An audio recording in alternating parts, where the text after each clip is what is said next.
menopause care is still very white, cis, heterosexual, woman-centered. And people sometimes get in my face about that when I talk about, women aren't the only people who experience perimenopause. If you are 35 years old, you are a high-risk pregnancy. Across the board, that is the age. That's the age. You're considered high risk. Why is that? Hormones. Your hormones already, your hormones are already in decline. You're in early perimenopause, like no matter who you are. I use the word neurocomplex in the subtitle because, first of all, we know that things like ADHD, a neurobiological condition, they rarely fly solo. Even if that's the only diagnosis that you have, or it's the one thing that you're kind of latching onto that, you're still suspecting or wondering, chances are there are a lot of other things happening with you.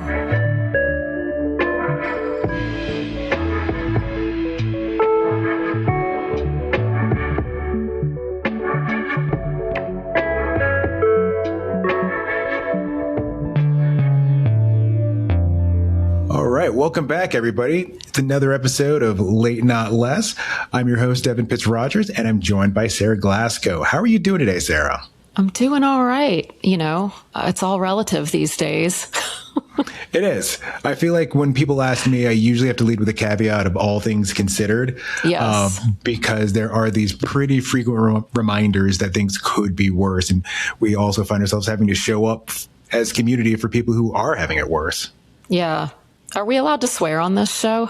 I mean, I sometimes swear, and I will never tell my guests to not swear. Okay. It wasn't going to be too bad. I was just going to say, despite the ongoing global shit show, I still think it's really important to find pockets of joy and that we need to not feel guilty about trying to have fun and take our minds off the ongoing global shit show. Fight the power, but you got to take breaks in order to be able to continuing to fight the power.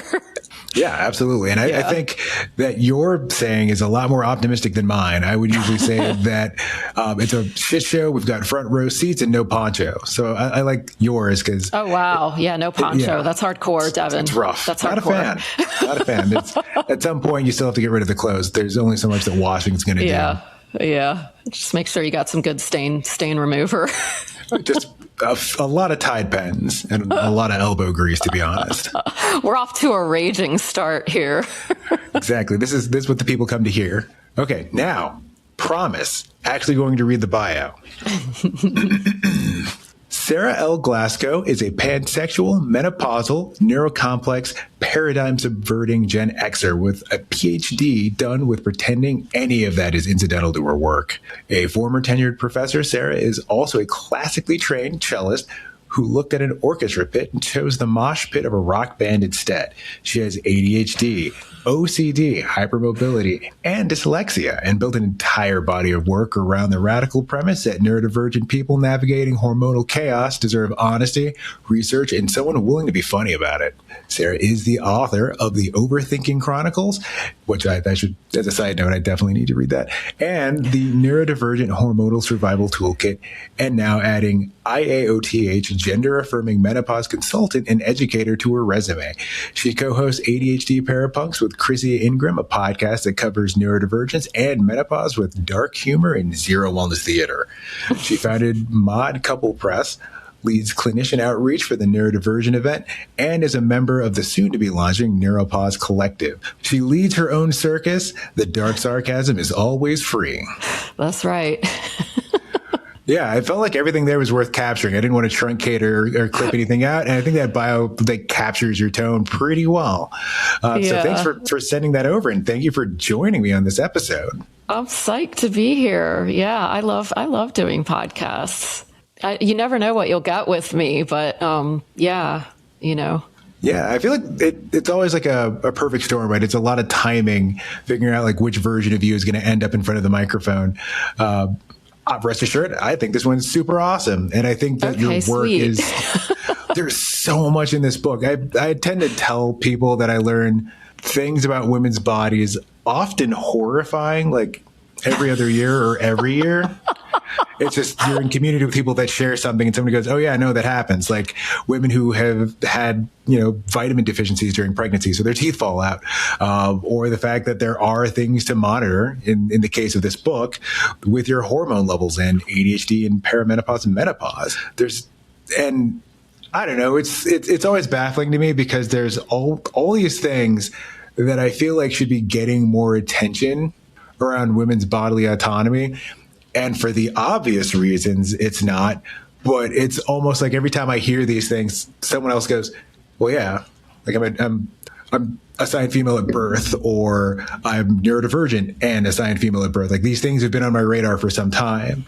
And so I think having some of that consolidated into an area where people can do their own reading is super useful. I think my mom told me when she was younger, and she's stereotypical, like she just never got conversations about menopause at all from her elders. That just didn't come up. I think it's a generational thing, and it's interesting too, and it's different in different communities. Like I know that menopause is something that is treated differently in Black communities and than it is in white communities or Asian communities. Everybody just, different cultures deal with it differently or don't deal with it. And but it's kind of interesting how much silence has revolved around menopause. And I think Gen X is really just kind of responsible now for getting loud about it and just kind of being like, no, we're talking about this and we don't have to suffer. And, you need to start researching us. We are decades and decades behind with research on just even cis white women, let alone Black women. I mean, people of the global majority, like ironically, are the least funded, in research studies. And it's a really, really sad irony, but also, gender expansive people. And so we're just, I think Gen X is just, we're fed up, but we still have a long way to go because even though Gen X is waking up to this, menopause care is still very white, cis, heterosexual, woman centered. And, it's basically the same premise, and care needs to be inclusive. Like no one's free unless we're all free, so I am really coming at it from that perspective. Like and people sometimes get in my face about that when I talk about, women aren't the only people who experience perimenopause. And you'd be amazed at how many people will actually get angry when you say that and like, well, can we just start there? Like we're trying to make all this progress, and that's progress, and I'm just like, why? Is it progress if you have to leave out whole groups of people to make it happen? Though? Why, if we have a choice, why on earth would we leave people behind? Why would we do that? But it's like, that's our legacy, of like humanity, of just leaving people behind, oppressing certain populations. And I just that is just not how I am rolling with this. And so out of the gate,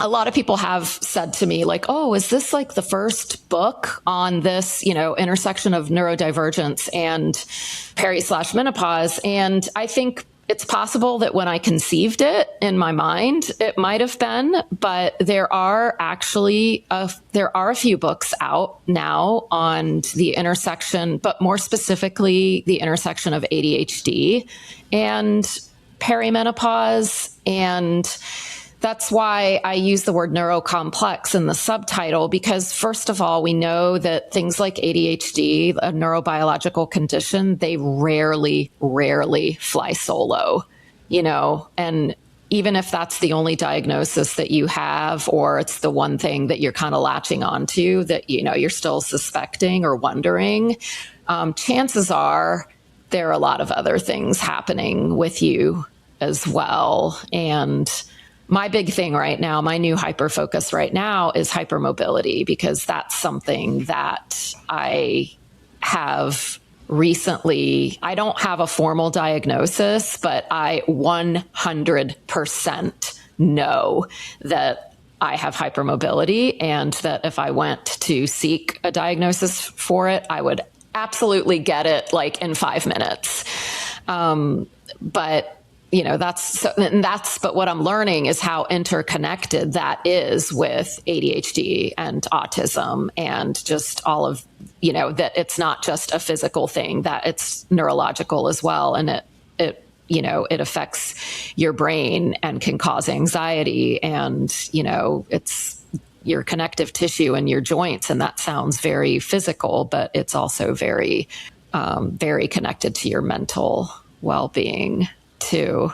So yeah, it's like, so my goal with the book is to, I acknowledge my positionality as a privileged white cis person, but I also just want to say that, no matter what, I wrote this for everybody. I can't know what it's like to be, Black or trans or, whatever other identities that I'm not, but I can be more intentional with language and perspectives that try to include everybody. And, no one's for everybody. And my book isn't going to be 100% relatable to most people. But if you can get a chunk out that's going to be helpful for you, that's the goal. And so on that note, that's why I thought a lot about the title, because I was like, it can't just be ADHD, because it's not just ADHD, and it's not just ADHD and autism. When people really talk about neurodivergence as if it's mainly ADHD and autism, and those are the front runners for a lot of conversations. It's vast.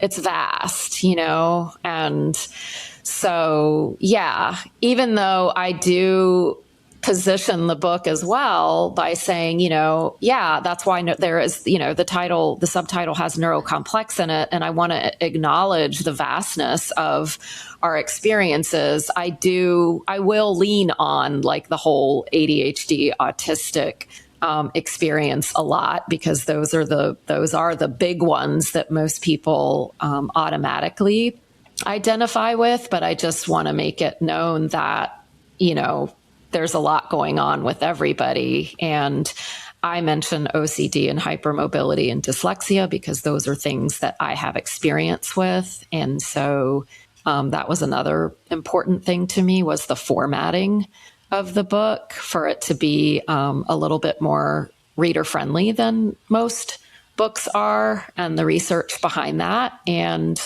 it's interesting because I did it for me, and I wasn't really thinking about how other people would receive it, as I was designing it. I like to think that I didn't just write a book. I created and designed a concept and just kind of brought that to life, because I feel like the design of it sounds kind of dorky, like, oh, this is a PDF, I mean, it's going to be out in paperback, and the format had to change for paperback. It's a little bit different, and that has its own challenges. But, I'm still working on making it as friendly as possible. But I wasn't really thinking about how that would truly impact other people. And I had a beta reader hit me up within like the first 20 pages, and I didn't know that she was dyslexic. I had no idea. And she hit me up immediately and just said, oh my God, like, I just want to shout to the world right now about this book. And thank you for really paying attention to that, because it is super helpful. And she was like, I can't stress to you enough. Like, I don't read. I've always felt like I can't read.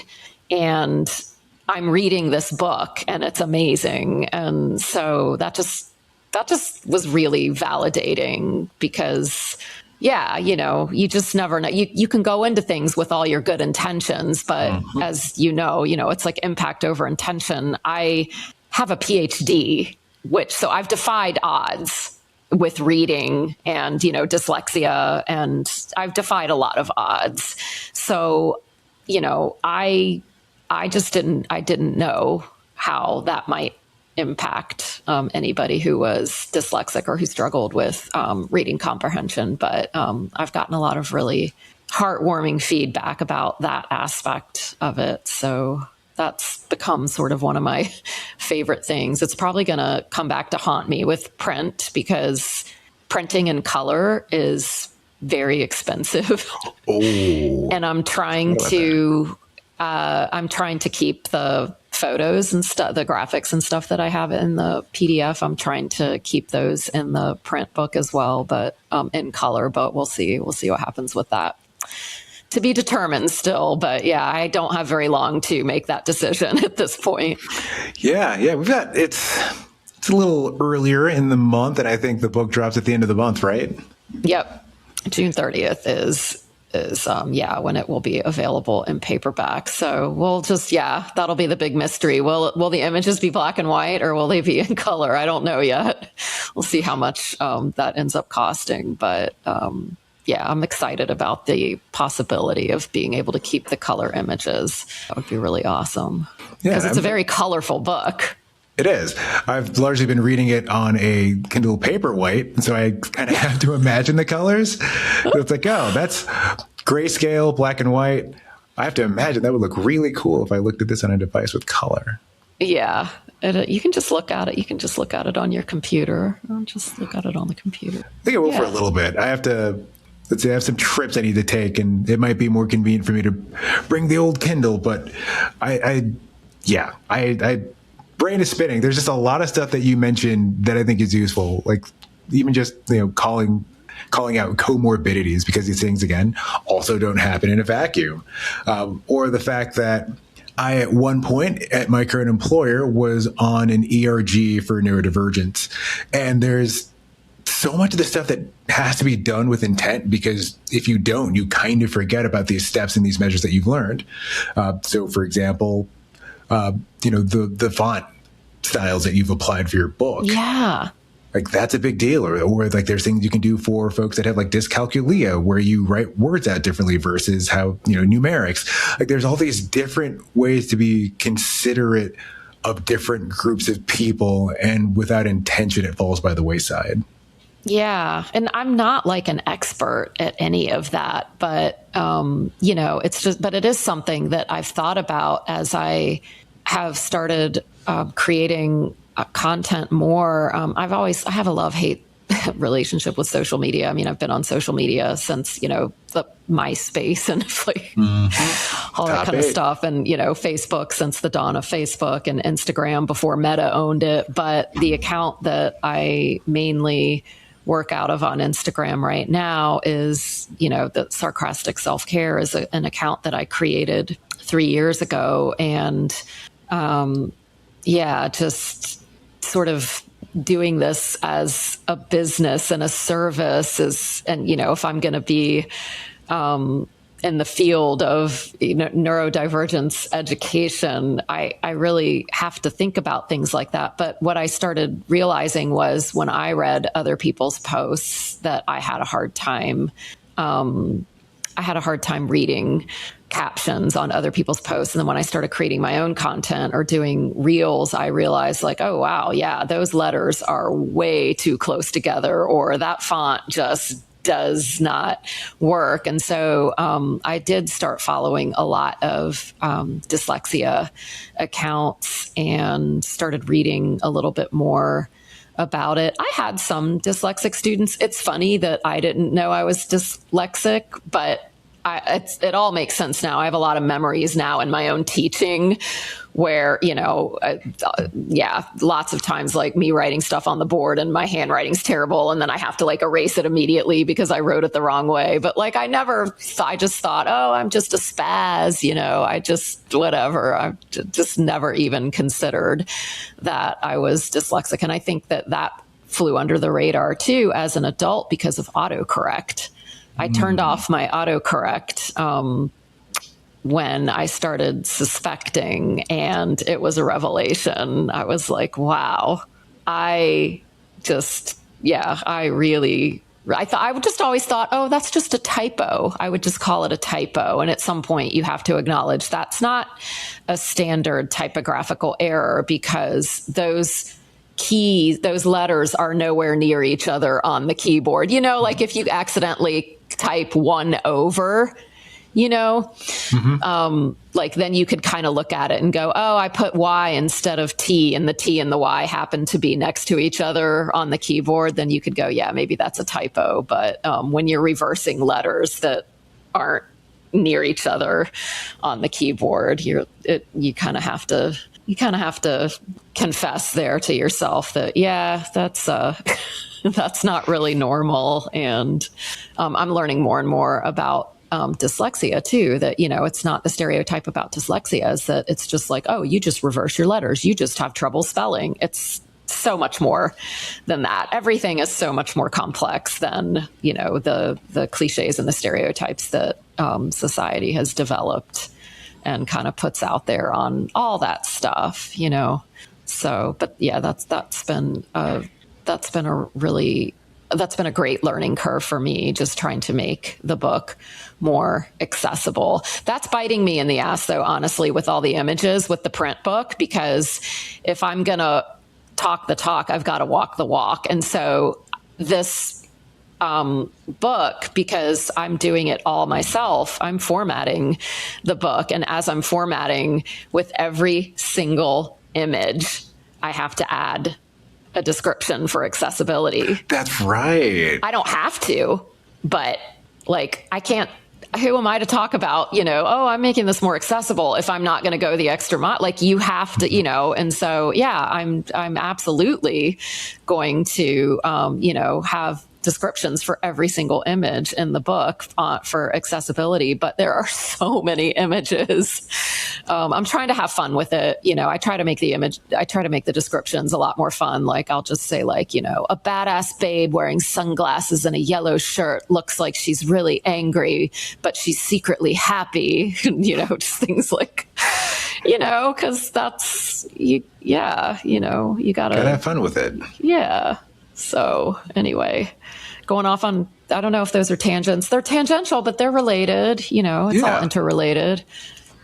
Absolutely. They intersect with your process, which like that was really my first question, is because obviously you are sharing your sources pretty regularly over the course of your writing. And I guess like what was your process for starting the research? Because it feels like that information was there for someone who is looking for it, if that makes sense. But maybe someone hadn't connected the dots. Well, I think I made a decision to start writing this book probably around February of 2025. And I just dove in head first. And dang.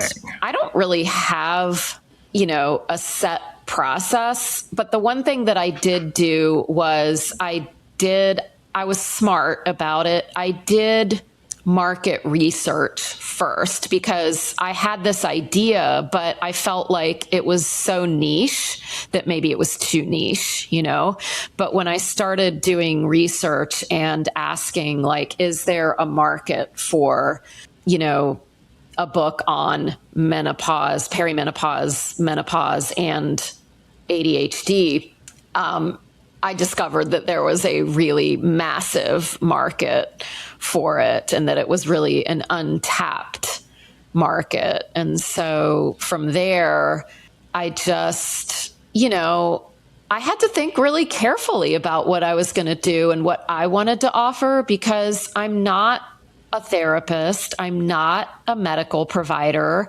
And people really are quick to dismiss books like mine that come out, if I'm not credentialed, and sure, I have a PhD, but I am not a medical provider and I am not a therapist. And it's important to say that, that it's important to say that, but that being said, I wanted to write a book that was really centering lived experience, but, through an evidence-based lens. And that's something that, I really could offer people because I do have a PhD and I've written books and I've published books and, traditionally and, otherwise. And I've, existed in academia where it's publish or perish. And, you get a lot of rejections when you send in papers for publication. And, so that didn't intimidate me. As long as, I just wanted to be very careful about my positionality as a non-credentialed person in these fields, but also just as a privileged white person, as a cis person. And so I kind of went into it that way. And I really started thinking, okay, what is the problem that I want to help people solve, and how am I uniquely positioned to solve this problem? And I think the problem for a lot of people with ADHD in particular who do have focus issues or struggle to read, you look at the same paragraph 20 times and you have to be really, really, really interested in something to make it through a 500-page densely, written book that with tiny font that is hard to read, that has no images or, so I just felt like I do have the research skills, and I really think that I can cull through all the research because I'm interested in it, and not water it down, but just make it more accessible. Be able to analyze and synthesize it in order to present it in a way that does not come off as condescending, that does not come off as I know more than you, does not come off as inaccessible because I'm a doctor who doesn't have ADHD or a therapist who is not in perimenopause or whatever, So I was scared. I honestly didn't know if I was going to. I was having a lot of, I was struggling with a lot of imposter syndrome while writing this book. And I wanted to launch it in September, but I wasn't quite ready. And the second season of the podcast was launching. So I decided to put that off, and it was the best decision I could have made because I think things, whatever, it's cheesy, whatever, all things happen for a reason, but whatever. I saw an ad on Instagram for a book called Genderqueer Menopause. And I saw this, I took a screenshot of it. I was like, oh, I need to read that.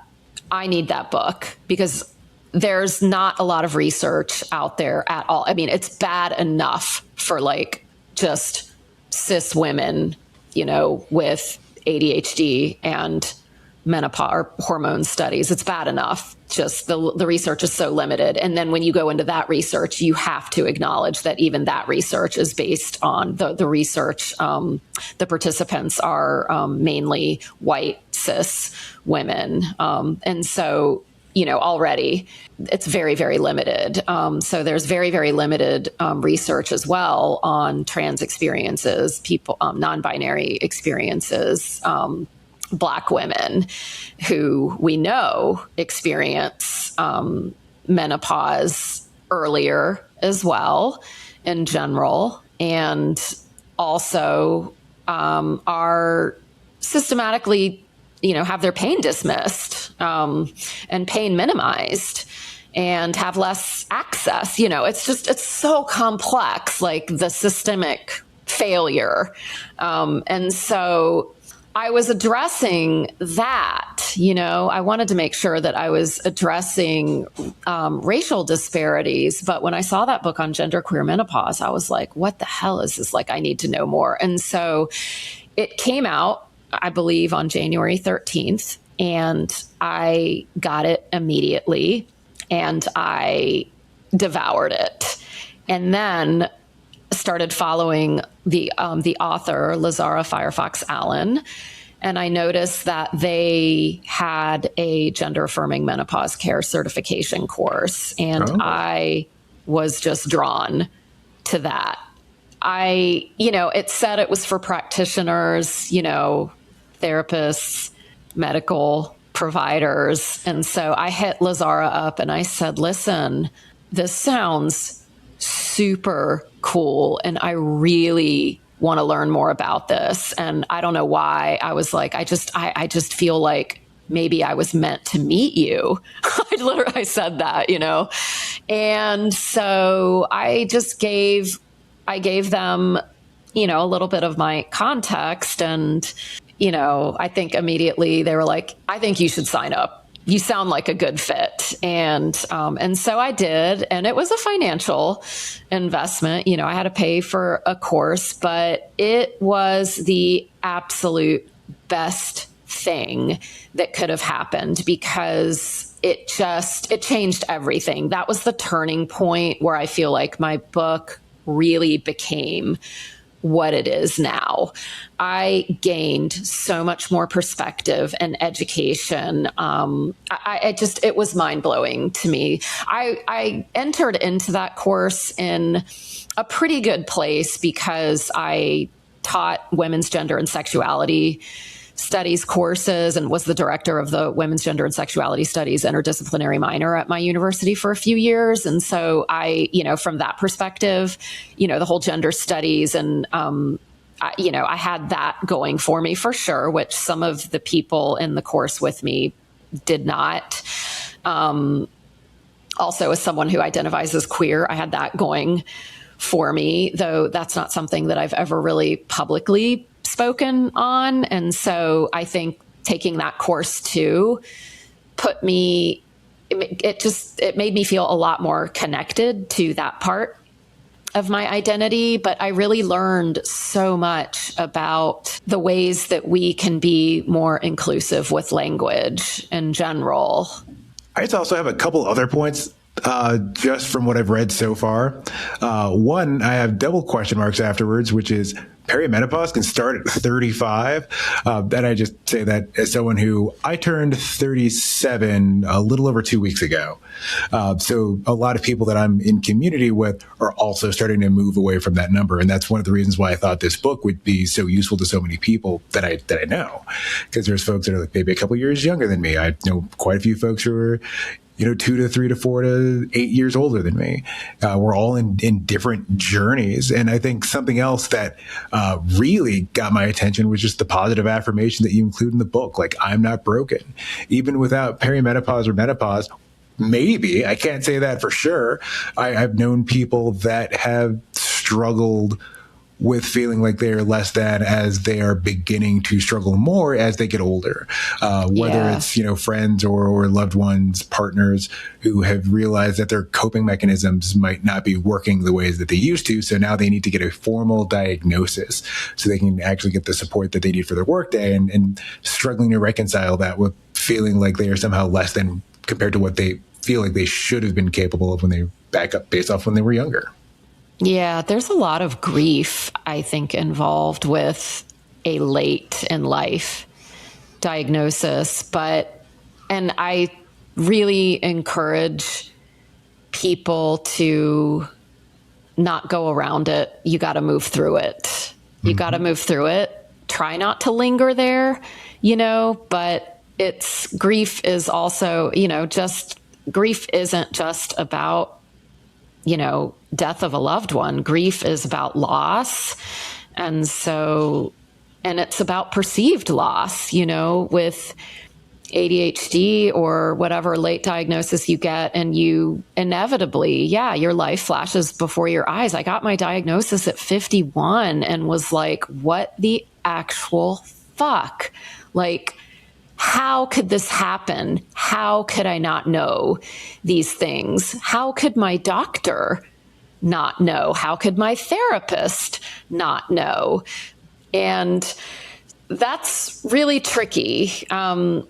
It's because it's not, if you're seeing a GP or, a primary care physician, we cannot underestimate the amount of education that, doctors have to go to become generalists. I mean, and it's not even fair to say that they're jack of all trades, master of none. That's not a fair description either. They know a lot about a lot. They don't know a little about a lot. They know a lot about a lot, but they can't know everything, and let's face it, neurodivergence is very niche. And perimenopause and menopause they're just something that, they're topics that have just been neglected by science and the medical industrial complex, up to this point. But we're working on that, where the narrative is shifting, and there are a lot of conversations happening now around that. And the important thing is simply, if your doctor doesn't know, or if you tell your doctor that you think you might be ADHD, if it's how they deal with it, that is the important thing. How do they receive that information? Because it's all about mutual respect.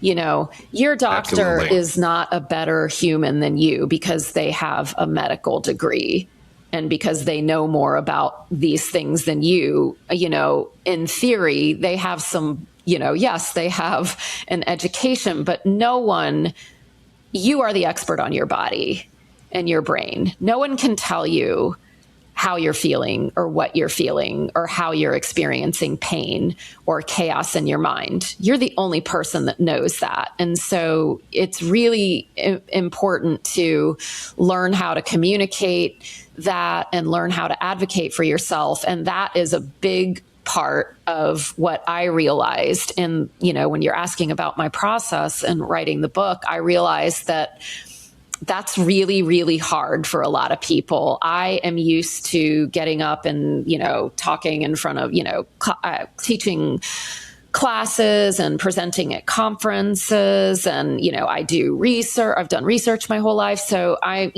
have this confidence to look things up or to even,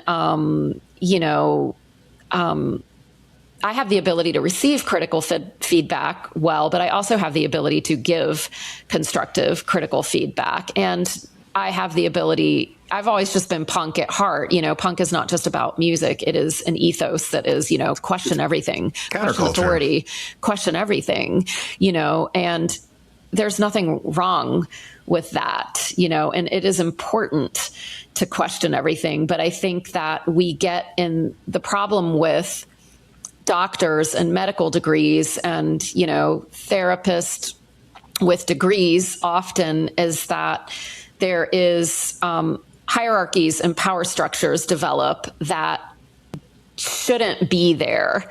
Yes, you know more than me and I'm here for your help, but on the same, by the same token, we are human to human, and I deserve respect. I respect you I've come here, I respect you, and I am hoping that I'm going to receive the help that I'm seeking. But for you to immediately dismiss me and basically tell me that what I'm feeling is just stress when I've told you that it's not just normal, or, you're just completely dismissing me.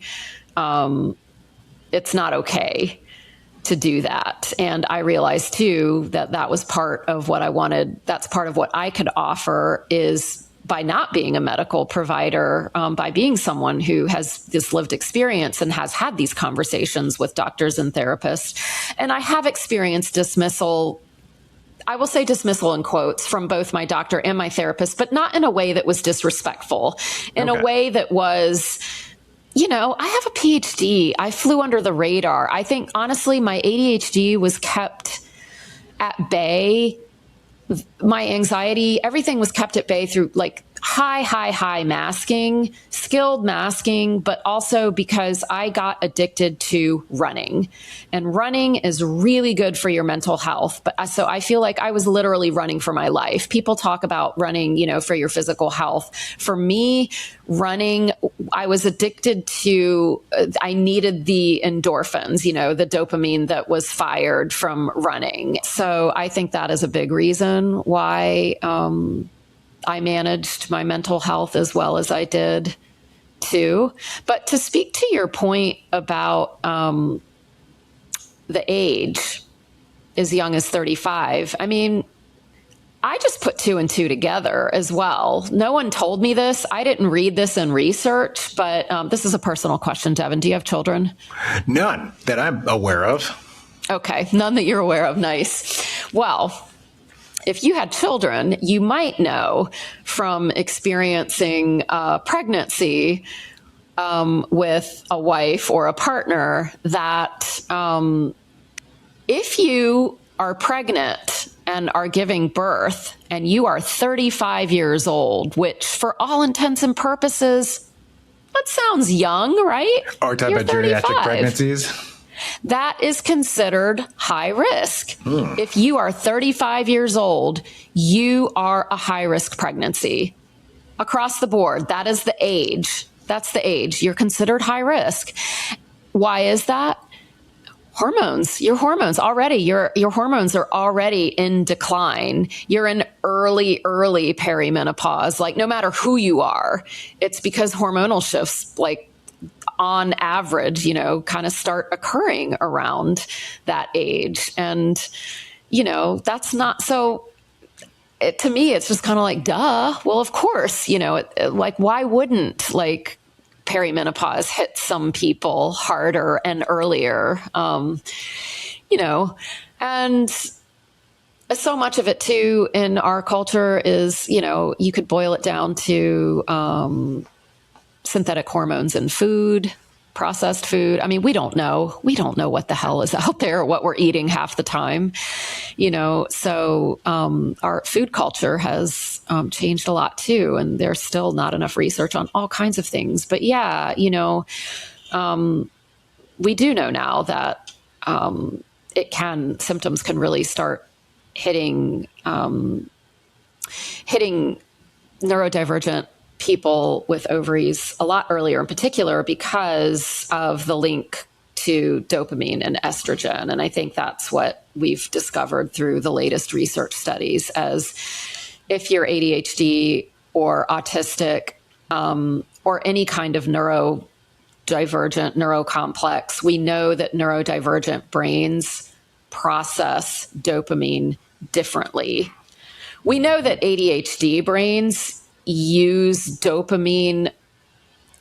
We call it a dopamine deficiency. I don't know if that's really truly accurate. I think I've read that we ADHD brains use dopamine at a higher rate, you know, that it's not that we are born with or just have less dopamine than everybody else. We just use it faster. So we're dopamine deficient that way. It just gets used up. And again, I'm not a medical expert, but, you know, I've just read a lot about it. And so, you know, just trying to understand, like, what is it really?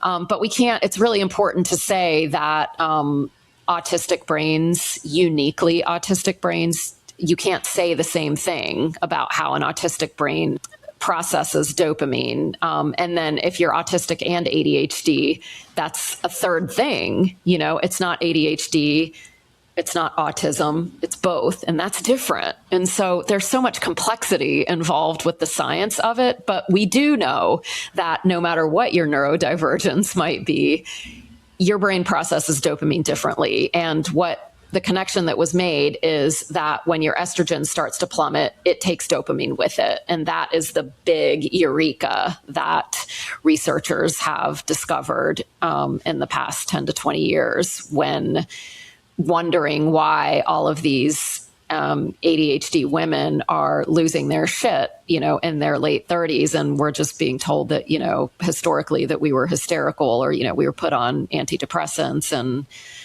told that, it's just the stress of life and children and career and all of that, when it was actually a neurobiological, biochemical warfare, the collision of so much that just kind of a perfect storm, Yeah, absolutely. There's a reason why there's, jokes about how much Valium used to get prescribed. It's been a whole thing. And again, when I get exposed to these things, I don't know how much the cultural zeitgeist is aware, right? So I'm starting group texts with women I know. I'm stopping my spouse from whatever she's doing, and I'm going, oh my God, did you know that when estrogen goes down, dopamine does too? Because I don't know, it's new to me, and it might not be new to a lot of people. One of the people that was very interested in learning more about this book pointed out to me that a lot of folks, and I think she has ADHD herself, but she also pointed out how those hormones fluctuate leading up to getting a period, and how those things fluctuate. And it's you just have a brain fog for 1 week that you just can't control. No, it's really interesting because now the new research on that is really important and really fascinating. Even my daughter, I have a daughter, she's 20, and she is diagnosed ADHD and autistic. And basically, a lot of ADHD and especially autistic girls have PMDD. Premenstrual dysphoric disorder. And basically, to simplify it, this is going to sound really harsh, but, it's for 2 weeks out of every month, you just want to unalive yourself, it's just it can be that bad and that dark. And what happens is what we've learned from emerging research is that hormonal shift basically nixes it, X's out the effects of your ADHD medication if you're taking stimulants or your antidepressant. And so new studies, it's always been this thing with antidepressants, you take this dose and this is what you take, and you don't veer from that dose. But now what we're learning is that you can alternate dosage, and that it is really helpful for a lot of people with ovaries who have periods and who are taking antidepressants, who, an SNRI, it could be an SSRI, whatever it might be, or if you're taking a stimulant medication or you're taking both, that those dosages can be increased to help you be more stabilized with your mood and just not feel like total hell for a week or two out of every month, and it's just important to keep moving those conversations and science forward, because I think, this is just one of those things that we've just accepted, she's on her period, don't mind her, she's just going to be a bitch. That's okay. Just expect it, where there's actually a lot of suffering, multi-layered, complex suffering that goes on, that, if you don't experience it, you just have no idea. And I think that because, people, girls, are just, you just learn to live with it, especially because you get a period. And especially another thing we know too is that, people, I have friends that got their periods when they were 8-10 years old. Can you imagine, you're a child You're psychologically a child, and you have to deal with this biological bullshit at that age. But you do what you have to do. You do what you have to do. And so I think, girls and women, in the binary world, the weaker sex, that is just like as far from the truth as it could possibly be, and we just kind of like suck up the pain and move through it. And, it shouldn't have to be that way. And no, I think more and more we're learning that it doesn't have to be that way. And it's really, it's really great to see emerging research on even those things too, that show that you can alter dosage at certain times. And so, yeah, that's another really important thing. I'm not a medical provider. Consult your medical provider about that. But yes, there is emerging research on that. And so that's all really promising stuff. Definitely. I'd be curious to learn how those things are regulated with like IUDs, basically things that release hormones of their own, because I feel like that's throwing another wrench into the equation. God, it really is. We could talk. This is going to be like a 17-hour episode, Devin. We could talk about this all night. Yeah. We could talk about, IUDs. I'm not going to talk about IUDs, but you are absolutely right. And I have my own experience with IUDs, and I have stories and thoughts about that. But you're right. You're absolutely right.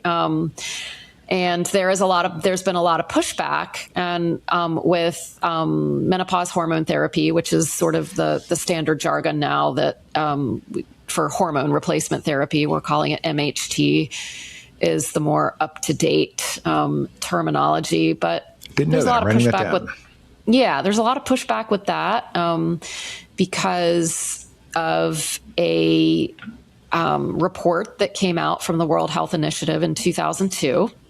Based on a study that has now been debunked that basically said hormone replacement therapy causes breast cancer, causes cancer, blah, blah, blah, blah, blah. Since been debunked, but basically cost an entire generation of people going through perimenopause and menopause access to that care because of a limited and faulty research study, but also there were a lot of issues with it that have now been since then been debunked. But the big thing too is that the hormones used were synthetic, and they were derived from horse urine. Which, these days now when we talk about menopause hormone therapy in general, we're mainly talking about bioidentical hormones or body identical, which means, yes, these hormones are made in a lab, but they are identical molecularly to the hormones that your body produces, the estrogen and the progesterone.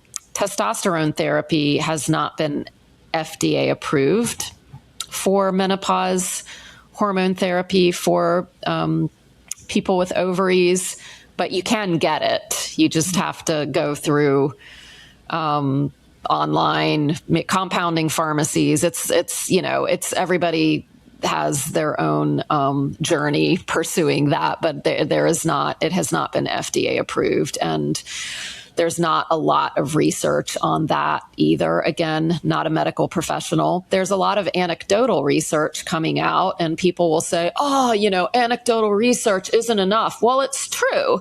Anecdotal research is not enough, but we have to start somewhere. We have to start somewhere. And so, that's where we're at right now.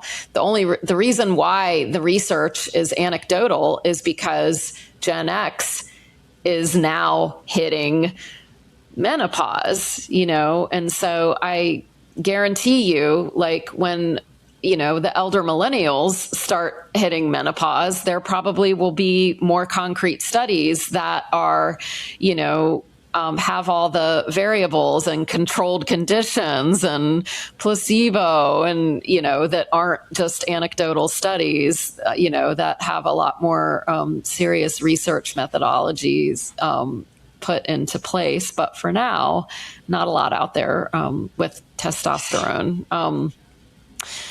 But yeah, that's another podcast too. That's a whole other episode.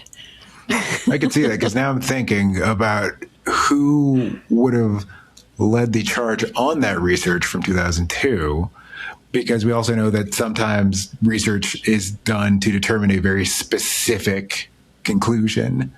Yeah. And so was that the aim of that research that was not fully fleshed out?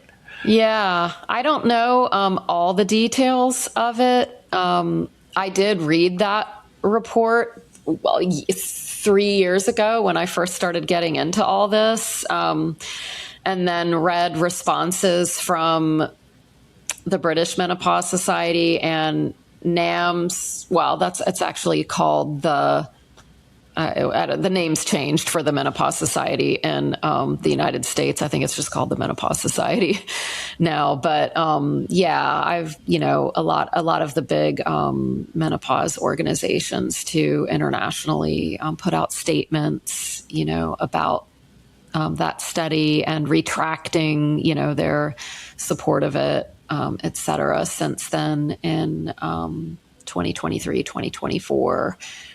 And so, a lot of progress has been made, but there were still black label warnings on boxes of estrogen patches and things like that up until just literally now that said, hormone replacement therapy can cause cancer because of that study. And so a lot of shifts have occurred literally just in the past few months. Those label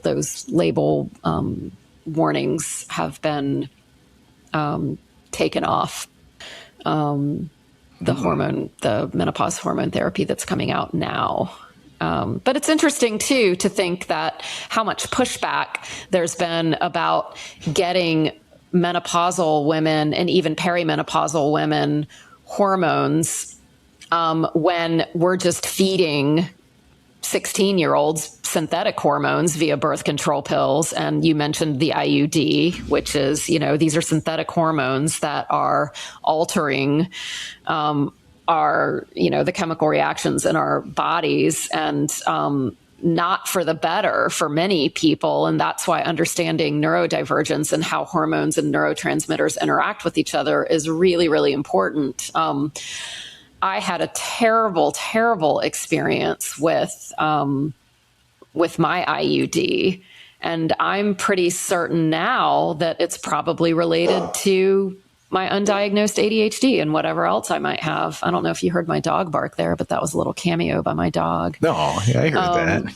Yeah, but so there's so much out there that that we still just, I should have, in another life, I just would have been like a neuropsychologist or a scientist. At this point, I'm not going back to school for that stuff, but I totally fall down rabbit holes. I always considered myself like, I'm a creative, artsy person, but never in my life have I been more interested in science. And so it's been a fun odyssey these past few years, simultaneously being diagnosed with ADHD, et cetera, at the exact moment that I was literally considered menopausal, because you're considered menopause is literally just the day that you reach a year without a period. Oh. That's all it is. That's just what they use. And that year, again, another medical thing, and this is just my opinion, but come on, man, a year, it's arbitrary. It's arbitrary, but you have to pick something. So, medicine just says, if you go 365 days, what about a leap year? If you go 365 days without a period, then you're menopausal. But what if it's leap year and you've only gone 365, but you haven't gone the entire year? What if your last period was on January 1st, but it's a leap year and then you get it on December 31st? Are you still menopausal, or do you have to start the cycle all over? That's my point, to just be dramatic and say that year is arbitrary. It is and it isn't, but it's got to be somewhat arbitrary. But basically, that's what we say. And then from that point on, you're considered postmenopausal. But I will just say, that's a myth to me. The term postmenopausal is just whatever. I can say I'm postmenopausal, but my feeling is once you're menopausal, you're just menopausal, because you are dealing with this hormonal decline and the effects of it for the rest of your life. So, that's just aging. And yeah, I don't know. I just think the same way I say post-colonialism is a myth. I mean, we're post-racial, all that stuff, Right. We're not going to get into all that stuff. We're still there. But you know what I mean? It's the same reasoning. It's the same line of thinking. There's not a definitive after. It's exactly. Kind of a falling action. And so, that saying that you are in menopause is really just, you reach menopause when you have gone for a year without getting a period. And so I don't know what my point was going to be with that. I lost my train of thought. Oh, the collision. I got diagnosed. My last period was in July 2022, and I got diagnosed with ADHD in August 2023. So I was being assessed for ADHD in July 2022. So basically, there's an intersection there. There's a few things happening. Yeah. And, I had just quit my job. The last day of my teaching job at my university professorship, was May 2023. My dad died in September 2023. My mom had already passed. I had just a confluence of major life upheavals. But yeah, the ADHD and the menopause, I mean, it's no wonder I fell down all those rabbit holes. It just kind of stands to reason. But, that was a hyper focus for me. Not a lot of people are going to do that. Research intimidates them. Even if they get a research study, they don't know what to do with it. So I'm trying to wrap it up for us because basically with the process of the book, Devin. Well, it's not I felt like I could offer communicating and, just really diving into the research to pull out all of the symptoms, because we really think of menopause as, we kind of boil that down to hot flashes, and we boil down ADHD to I can't focus. But, it's so much more than that, as you saw from the symptom charts in the book. And then understanding that, there's actual overlap between some of those symptoms. And so then you got to figure out, is it ADHD? Is it perimenopause? Or is it both? So yeah, I've just, the book was really about, it's something that I really could have used when I was going through it all.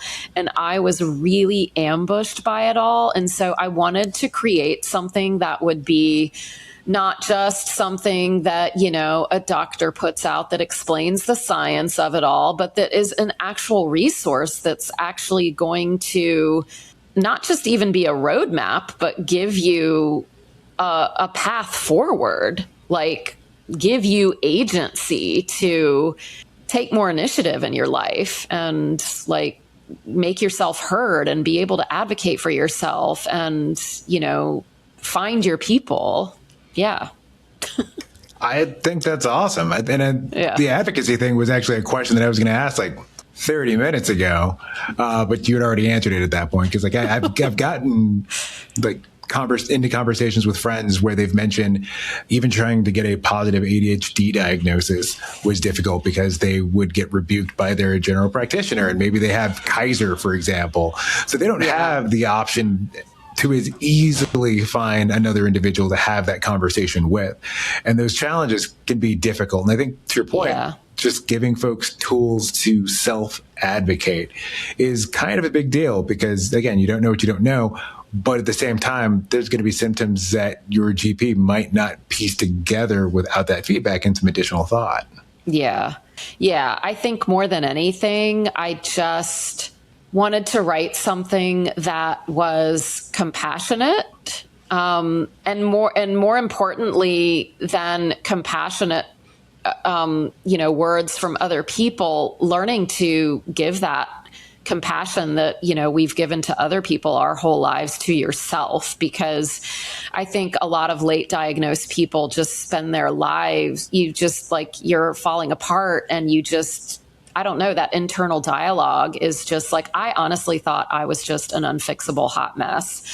And I would just, my self-talk was so negative all the time. And even though I was successful on paper, and I was, really good at my job, and well esteemed, and my colleagues loved me and all that, I just constantly felt like I was behind. I felt like a shit human all the time. And I felt like a shit mom, because I felt like I gave all my energy to my job. And by the time I had limited capacity, and by the time I got home, I had nothing left for my family, and those are just things that you have to move through and come to terms with, and understand that we can't do it all, and we didn't know what we didn't know, and that we're not broken. Our brains just process things differently. And, if we can find tools and people that see us, to make our lives functional in a way that is better suited to the way that our brains work, then we are just going to be way better off, but we have to give ourselves the gift of self-compassion. It is self-compassion and just no more shame. Living a life without shame, I think, is the ultimate liberation, I'm still working on getting my way there myself. Yeah, it's hard. And it's 2 steps forward, 2 steps back, whatever, one step, you know what I mean? Mm-hmm. It's 1 step forward, 2 steps back, sometimes, we all just kind of it's just, the path is nonlinear, and it ebbs and flows, shall we say. Yeah. It does. Sarah, where can we find your book? And is it the same place that we can find a physical copy of it later this month? Right now, you can find my book just as a downloadable PDF at sarcasticselfcare.com. If that is too much of a mouthful for you, you can also get it it's linked in my Instagram, which is sarcastic.self.care, not to be mistaken for sarcastic. That is a combo of sarcastic and crass. So I made that up, sarcastic. That's how I see myself. So yeah, you can find it there, but it's sarcasticselfcare.com all together. And that is just a downloadable PDF right now. It will be available as a paperback book and an ebook, which will be different than the PDF, because the ebook is, it's formatted differently for different e-readers. And I'm crossing my fingers. I've been saying I'm going to do an audiobook that will also be out on June 30th. I feel like I can't guarantee the audiobook will be out June 30th, but paperback and ebook will be out in all of the standard places, Amazon. Also on, you'll be able to get the book as well from a different landing page that you'll have to sit through lots of layers of selling, because I have a menopause consulting session that I'm offering for people who get the book through @hormonaltoolkit.com. Is there anything else that you wanted to put on the radar for our listeners for the near future? I know that there's a collective coming out in January. I believe it's called Neuropause. And by January, I meant September. Yes. Our launch is in September. That is a collective that 7 of my closest neurodivergent peri/menopausal friends on the interwebs and I have decided to collaborate and form as a means of support. It is going to be a monthly paid subscription that we're working out the details for right now, with weekly live calls with us, access to us, monthly webinars with experts that will feature, a diversity of perspectives and expertise, and, a resource library, all of the things. We're ironing out all of the details right now. The most important thing to us as neurodivergent people is that if we want to make it the easiest thing in the world to cancel, so that it's not one of those like subscriptions that somebody ends up having that they don't use and then they can't figure out how to cancel it, or, just be one of those terrible companies or apps that makes it impossible to cancel. Got to go to corporate. So yeah, we're ironing out all the details, but that's really exciting. And even though I did meet all of these people on Instagram, I've actually met them all in real life now. Can I give a shout out to each of them? Yeah, by all means. All right. Well, it's ADHD with Dr. 𝘕𝘰𝘵 Meredith Carter, author of It All Makes Sense Now, and a certified ADHD coach. Mandy Dixon, who is the ADHD menopause therapist and a licensed professional counselor. Julie 𝘕𝘰𝘵 she is also a licensed professional counselor. Sarah Gray is also a therapist who specializes in autism and ADHD, and also has a coaching business. And let's see, who else? That's 5. Kristen Kaliha is also a licensed therapist who specializes in ADHD and adults. And Sarah's handle is Wild Lotus Coaching with Sarah, and Kristen's handle is Welcome Home ADHD. Julie's handle is the Perry Therapist, I think. The Perry Therapist. Yeah. Meredith's handle is Hummingbird ADHD. I don't know. We can put all those in the show notes. You can edit that out. But yeah, just shout out to who else? Who am I forgetting? I feel like I'm forgetting somebody.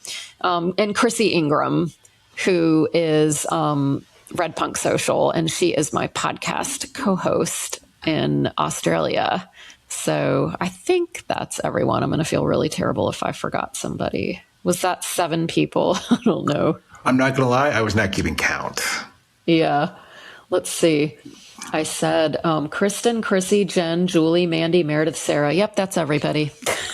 Oh, well, if you include yourself, yeah, then that gets to 7. And then me. Well, Sarah Gray, and then me, there's 2 Sarah Sarahs. Glasgow. Yeah, Sarah Gray is SERA. Yeah. Okay. All right, got it. Yeah.